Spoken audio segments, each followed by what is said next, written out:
Welcome back, ladies and gentlemen, here to Lawrenceville, Georgia. We're joined now by head softball coach Kat Ihlenburg as they split the doubleheader with Truett McConnell, an NAI top 25 opponent. We dive into the highlights. Coach, first question I got is how cold was it out there today? Cold enough that I still can't feel my fingers or toes, Matt. They're not coming back for a while. I would shake your hand, but I'm afraid I might get frostbite up here from the warm press box. But this week up here, the opposite of warm. It's spring break, so there's no classes, cooler temperatures. Coming off that long road trip, what are some of the elements the Grizzlies had to deal with today?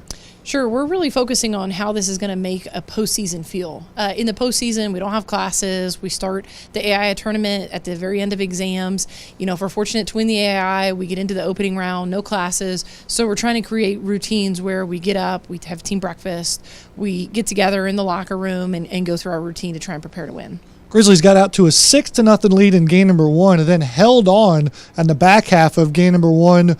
What was kind of the message delivered to your team? I know you went out for a meeting in about the fifth. Grizzlies gave up some cooking numbers late, but defense came up strong in that game number one victory.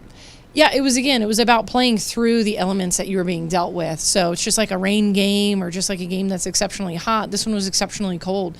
And can we maintain composure given the gust of wind that we were getting in the middle of pitches, given the breeze? It was literally freezing. So those do play into how we perform, but being able, like you said, to stay composed, come up with big defensive stops. Rossetti throws out the runner at third to end the game and get the glory for the Grizzlies. 6-5 your score in game number one.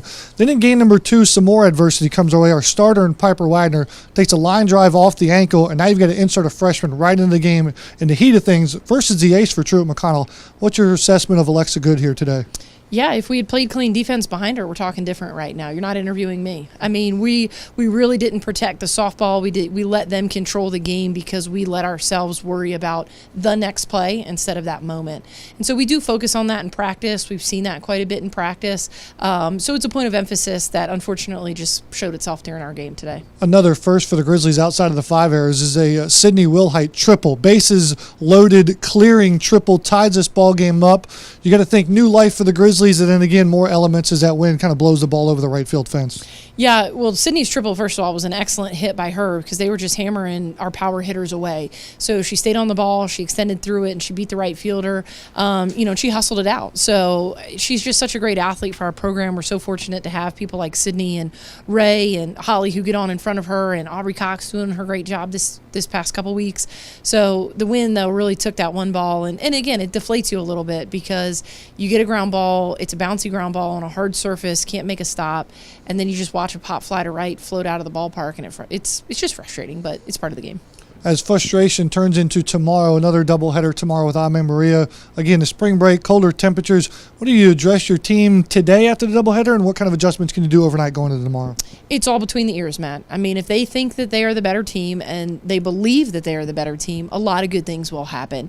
And so a lot of it has to do with our mental fortitude, our toughness, but really just believing in one another, committing to that mentality. And you always see it with our energy. When the dugout's up and energized, a lot of good things are seeming to happen. When the dugout gets a little muted, the flow's not there. And so the more we commit to the flow of the energy and whatever you have to do to manufacture it, the better things will be. So the Grizzlies split the doubleheader here in Lawrenceville. And, Coach, I don't think you're prepared for this next question. More bad news for you. Excellent. Your alma mater took a bad loss today to Chase Hodges in GGC men's tennis. The streak lives on at 90, 4-2 score for the Grizzlies. Which side of the fence do you fall on there? I'm a proud Grizzly these days. So go Grizzlies, go Chase, go boys. Proud of you guys. It's a great day to be a Grizzly here. We'll be back in action tomorrow as the Grizzlies will take on Ave Maria. First pitch, 2 o'clock. We'll have the pregame show for you, 1:45 right here on the Grizzlies.